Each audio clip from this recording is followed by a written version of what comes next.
नमस्कार दोस्तों, मेरा नाम है संस्कार और बहुत बहुत स्वागत है आप सभी का मेरे इस यूट्यूब चैनल पर।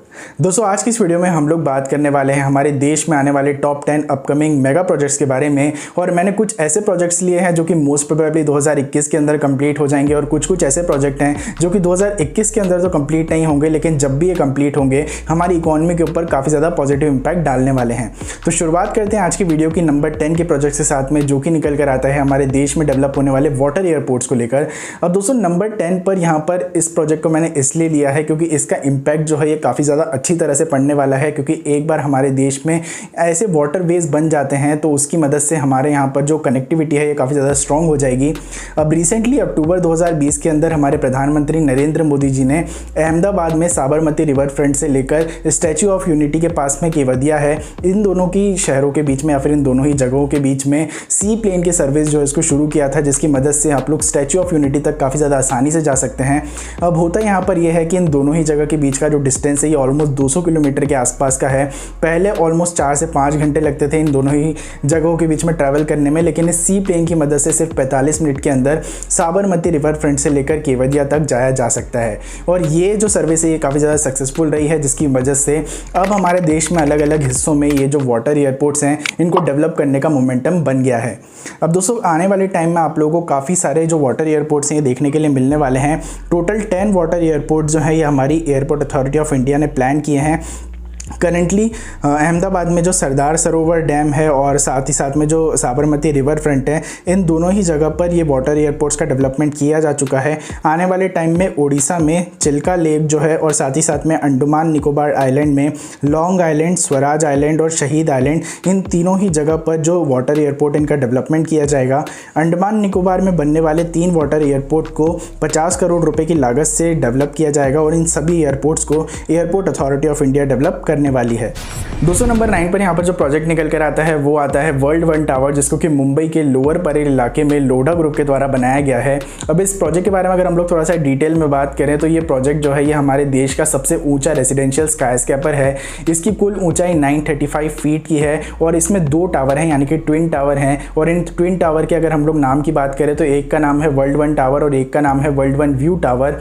इन दोनों ही टावर्स की जो ऊंचाई है ये 935 फीट की है और इन दोनों ही टावर में 76 फ्लोर जो है ये बनाए गए हैं। इनिशियली ये प्लान किया गया था कि टावर्स में 117 यानी कि 117 फ्लोर बनाए जाएंगे और इनकी ऊंचाई 1450 फीट की रखी जाएगी, लेकिन एयरपोर्ट अथॉरिटी ऑफ इंडिया यानी कि AAI की तरफ से यहाँ पर जो परमिशन से ये नहीं मिल पाई, जिसके बाद में इसकी हाइट जो है इसको रिड्यूस किया गया और उसके बाद में इसकी हाइट करेंटली 935 फीट की रखी गई है, जो कि ऑलमोस्ट बनकर तैयार हो चुका है।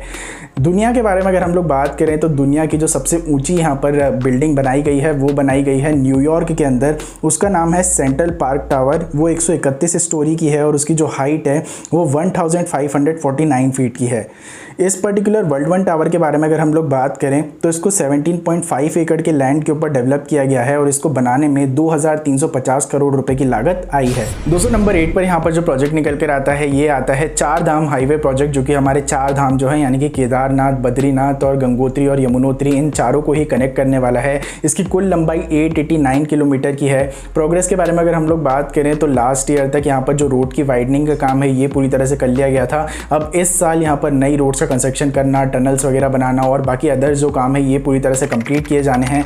उम्मीद तो यही जताई जा रही है कि 2021 के एंड तक इसको कंप्लीट कर लिया जाएगा। हालांकि करंट सिचुएशन में ऐसा लगता तो नहीं है कि ये पूरी तरह से कंप्लीट हो पाएगा, क्योंकि करंटली जो कंस्ट्रक्शन एक्टिविटीज़ हैं ये पूरी तरह से बंद हो चुकी हैं कोविड की वजह से। अब देखने वाली बात है कि आगे ये किस तरह से प्रोग्रेस करता है। इस प्रोजेक्ट की कुल लागत जो है ये ऑलमोस्ट 12,000 करोड़ रुपए की है और इस प्रोजेक्ट के ऊपर मैंने अपने दूसरे चैनल के ऊपर ऑलरेडी एक डिटेल वीडियो बनाई है, जिसकी लिंक अभी आप लोगों को आई बटन के ऊपर हाईलाइट होती हुई दिख रही होगी। तो अगर आप लोग इसके बारे में डिटेल में जानना चाहते हैं तो आप लोग इस वीडियो को जरूर से देख लीजिएगा। दोस्तों, नंबर 7 पर यहाँ पर जो प्रोजेक्ट निकल कर आता है इसका नाम है काशी विश्वनाथ मंदिर to Ganga ghat Kashi Vishwanath temple corridor. इस पर्टिकुलर कॉरिडोर का काम वाराणसी में 2009 में शुरू किया गया था और उम्मीद करी जा रही है कि अगस्त 2021 तक इसका काम पूरी तरह से कंप्लीट कर लिया जाएगा। इस पर्टिकुलर प्रोजेक्ट के अंदर 50,261 स्क्वायर मीटर के एरिया के अंदर 24 नई बिल्डिंग्स का कंस्ट्रक्शन किया जाएगा। साथ ही साथ में 63 छोटे टेम्पल्स जो हैं इनका रिपेयर का काम भी किया जाएगा। इस पर्टिकुलर प्रोजेक्ट में 70% एरिया जो है इसको वेकेंट रखा जाएगा। बाकी बचे हुए 30% एरिया के अंदर कल्चरल सेंटर, वैदिक सेंटर और जन तप भवन जो है इनका कंस्ट्रक्शन किया जाने वाला है। इस पूरे कॉरिडोर के अंदर काशी विश्वनाथ टेम्पल से ऊंची कोई भी बिल्डिंग का कंस्ट्रक्शन नहीं किया जाएगा और साथ ही साथ में काशी विश्वनाथ मंदिर के अलावा 63 अदर टेम्पल्स इस पर्टिकुलर एरिया में रहने वाले हैं। इस पर्टिकुलर कॉरिडोर की जो लागत है ये 375 करोड़ रुपए तक पहुंच गई है और एक्सपेक्ट किया जा रहा है कि अगस्त 2021 तक कंप्लीट हो जाएगा। दोस्तों नंबर 6 पर यहाँ पर जो प्रोजेक्ट निकल कर आता है वो आता है Delhi Varanasi bullet train corridor. ये पर्टिकुलर कॉरिडोर जो है ये अभी आने वाले टाइम में तो आप लोगों को देखने के लिए नहीं मिलेगा, इसमें बनने में काफ़ी ज़्यादा टाइम लगने वाला है, लेकिन एक बार ये बनकर तैयार हो जाता है तो हमारी देश की GDP के अंदर और साथ ही साथ में जो लोकल एरिया है वहाँ की इकोनॉमी को डेवलप करने में ये काफ़ी ज़्यादा अच्छी तरह से मदद करने वाला है। इस पर्टिकुलर कॉरिडोर की जो कुल लंबाई है ये 865 किलोमीटर की है और बताया जा रहा है कि ये हमारा जो कानपुर और प्रयागराज वाला जो एरिया है वहाँ से पूरी तरह से पास होकर निकलने वाला है। तो आने वाले टाइम में आप लोगों को काफ़ी सारे बुलेट ट्रेन कॉरिडोर्स हमारे देश के अंदर देखने के लिए मिलने वाले हैं, लेकिन न्यू दिल्ली टू प्रयागराज वाला या फिर न्यू दिल्ली टू हमारा वाराणसी वाला जो कॉरिडोर है इसकी एक अलग ही आप लोगों को अहमियत जो है ये देखने के लिए मिलने वाली है।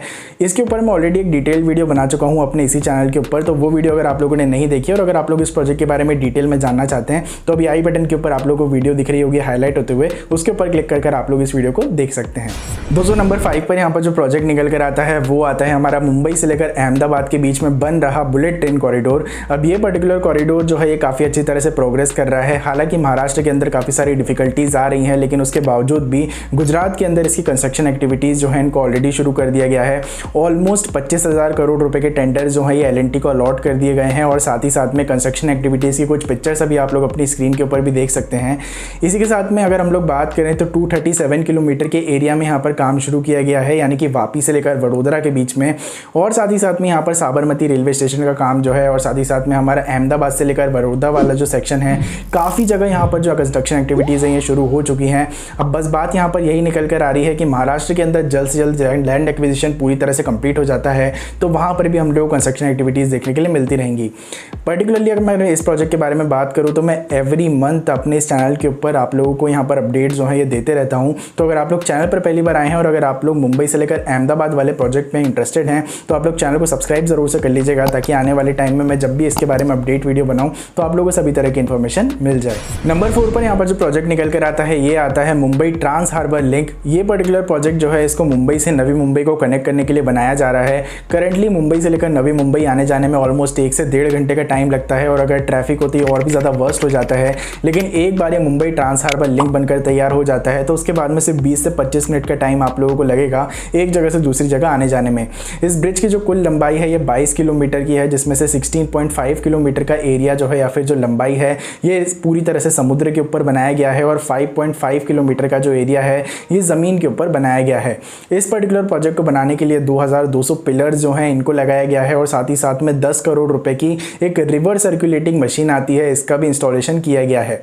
इस पर्टिकुलर प्रोजेक्ट को अब यानी कि इस साल के एंड तक उम्मीद करी जा रही है कि ये कंप्लीट हो जाएगा, यानी कि फाइनल स्टेज तक पहुंच जाएगा। और इस साल अगर कंप्लीट नहीं हो पाता है, आप लोगों को पता है कि कंस्ट्रक्शन एक्टिविटीज़ डिले चल रही हैं कोविड की वजह से, तो भी नेक्स्ट ईयर तक आप लोग उम्मीद कर सकते हैं कि ये पर्टिकुलर प्रोजेक्ट जो है ये बनकर तैयार हो जाएगा। अगर आप लोग मुंबई से इस वीडियो को देख रहे हैं तो इस ब्रिज के बन जाने के बाद में आप लोगों को कितनी आसानी और कितना फ़ायदा होने वाला है आप लोग मुझको नीचे कमेंट बॉक्स में ज़रूर से बताइएगा।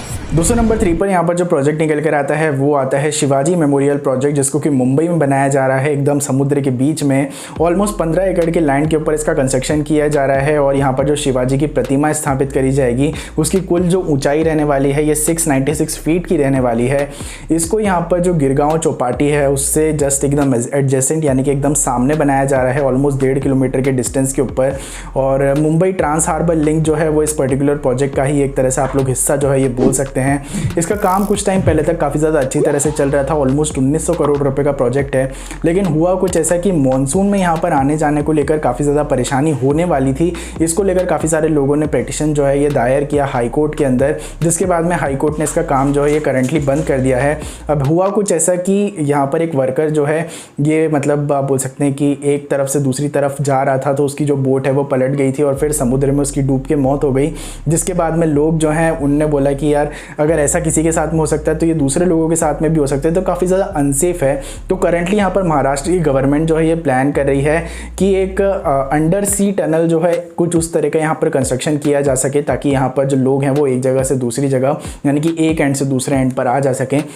ऐसी प्लानिंग करी जा रही है, यहाँ पर बताया जा रहा है। लेकिन अब देखने वाली बात है कि ये हो पाता है या फिर नहीं हो पाता है। एक बार ये बनकर तैयार हो जाता है तो उम्मीद करी जा रही है कि रोज़ाना 10 से 20 हज़ार लोग जो हैं ये यहाँ पर जाने वाले हैं। देखते हैं आगे जाकर इस पर्टिकुलर प्रोजेक्ट को लेकर जो भी अपडेट्स आती हैं आप लोगों को मेरे चैनल पर देखने के लिए मिलती रहेंगी। सो नंबर 7 पर यहाँ पर जो प्रोजेक्ट निकल कर आता है ये आता है सेंट्रल विस्टा प्रोजेक्ट। अब ये इस प्रोजेक्ट के अंदर हमारी जो पार्लियामेंट बिल्डिंग है इसको पूरी तरह से रेनोवेट किया जा रहा है। अब इस पर्टिकुलर प्रोजेक्ट के बारे में अगर हम लोग बात करें तो जो हमारा 3 किलोमीटर का राजपथ रहता है वहाँ पर भी काफ़ी सारी कंस्ट्रक्शन एक्टिविटीज़ और रीडेवलपमेंट एक्टिविटीज़ आप लोगों को देखने के लिए मिलने वाली हैं। पार्लियामेंट के एडिशन में आप लोगों को नया पार्लियामेंट हाउस जो है ये देखने के लिए मिलेगा और इस 3 किलोमीटर के एरिया में आप लोगों को काफ़ी सारी गवर्नमेंट बिल्डिंग्स देखने के लिए मिलेंगी सेंट्रल मंत्रीज़ के लिए। इस प्रोजेक्ट के अंदर में आप लोगों को जो ये हमारा एंटायर पार्लियामेंट है, North Block, South Block, Vice President Home, National Museum, National Archives, Indira Gandhi National Centre for Arts, Udyog Bhavan, Bikaner House, Hyderabad House, Nariman House, साथ ही साथ में यहाँ पर जो जवाहर भवन है इन सभी को पूरी तरह से रेनोवेट किया जाने वाला है। एक बार ये प्रोजेक्ट कंप्लीट हो जाता है तो इस प्रोजेक्ट में 13,450 करोड़ रुपए की लागत आएगी और इस प्रोजेक्ट को सेंट्रल पब्लिक वर्क डिपार्टमेंट यानी कि CPWD जो है ये डेवलप करने वाला है। उम्मीद यही करी जा रही है कि हमारे देश का 75th इंडिपेंडेंस डे जो रहेगा वो हमारे देश की नई पार्लियामेंट बिल्डिंग के अंदर बनाया जाएगा। सो नंबर 1 पर यहाँ पर जो मेगा प्रोजेक्ट निकल कर आता है वो आता है अयोध्या में बनने वाला राम मंदिर। अब ये पर्टिकुलर प्रोजेक्ट जो है ये अपने आप में ही काफ़ी ज़्यादा हिस्टोरिक रहने वाला है, काफ़ी ज़्यादा बड़ा रहने वाला है, काफ़ी ज़्यादा ह्यूज रहने वाला है क्योंकि ये हमारे देश का सबसे बड़ा टेम्पल बनने वाला है। इसकी हाइट जो है ये 161 फीट की रहने वाली है और साथ ही साथ में इसको 28,000 स्क्वायर फीट के एरिया के अंदर पूरी तरह से डेवलप किया जाने वाला है। इस पर्टिकुलर टेम्पल की एज को बढ़ाने के लिए यानी कि ऑलमोस्ट 1000 साल तक इसको स्टैंड करने के लिए इसके अंदर आयरन का इस्तेमाल नहीं किया जाएगा क्योंकि आयरन के अंदर रस लग जाती है। इसके अंदर वाइट वुड और साथ ही साथ में हमारा जो स्टील वगैरह रहता है इन सभी चीज़ों का इस्तेमाल किया जाने वाला है और इसके लिए ऑल अराउंड द वर्ल्ड हमारे यहाँ पर जो लोग हैं वो काफ़ी ज़्यादा अच्छी डोनेशन कर रहे हैं। इंडिया के अंदर तो हज़ारों करोड़ रुपए जो है ये ऑलरेडी डोनेट किए जा चुके हैं राम मंदिर के लिए। अब इसी के साथ में अगर हम लोग बात करें तो L&T जो है इसको यहाँ पर जो पर्टिकुलर कॉन्ट्रैक्ट है ये दे दिया गया है राम मंदिर को कंस्ट्रक्ट करने का और उम्मीद यही जताई जा रही है कि आने वाले 3 से 3.5 साल के अंदर ये पर्टिकुलर मंदिर जो है ये बनकर तैयार हो जाएगा। तो उम्मीद करते हैं कि जल्द से जल्द अयोध्या के अंदर हमारा ये जो राम मंदिर है ये पूरी तरह से बनकर तैयार हो जाए क्योंकि राम मंदिर जी के बनने के साथ में आप लोगों को आने वाले टाइम में अयोध्या के अंदर काफ़ी ज़्यादा इकोनॉमिक डेवलपमेंट होता हुआ दिखने वाला है। दोस्तों आज की इस वीडियो में बस इतना ही था। ये वीडियो अगर आप लोगों को पसंद आई हो तो ज़रूर से लाइक कीजिएगा, शेयर कीजिएगा अपने दोस्तों के साथ में। चैनल पर पहली बार आए हैं, आगे जाकर भी हमारे देश के डेवलपमेंट से रिलेटेड ऐसी इंटरेस्टिंग न्यूज़ देखना चाहते हैं तो चैनल को ज़रूर सब्सक्राइब कीजिए, बेल आइकन दबाइए और ऑल कीजिए ताकि आने वाली सभी वीडियोस के नोटिफिकेशन आपको टाइम से मिल जाए। इस वीडियो को हम लोग यहीं पर खत्म करते हैं। इस वीडियो को देखने के लिए आप लोगों का बहुत बहुत धन्यवाद। बहुत ही जल्दी मिलेंगे एक और नई और फ्रेश वीडियो के साथ में। तब तक के लिए be a traveller, be explorer. जय हिंद, जय भारत, वंदे मातरम।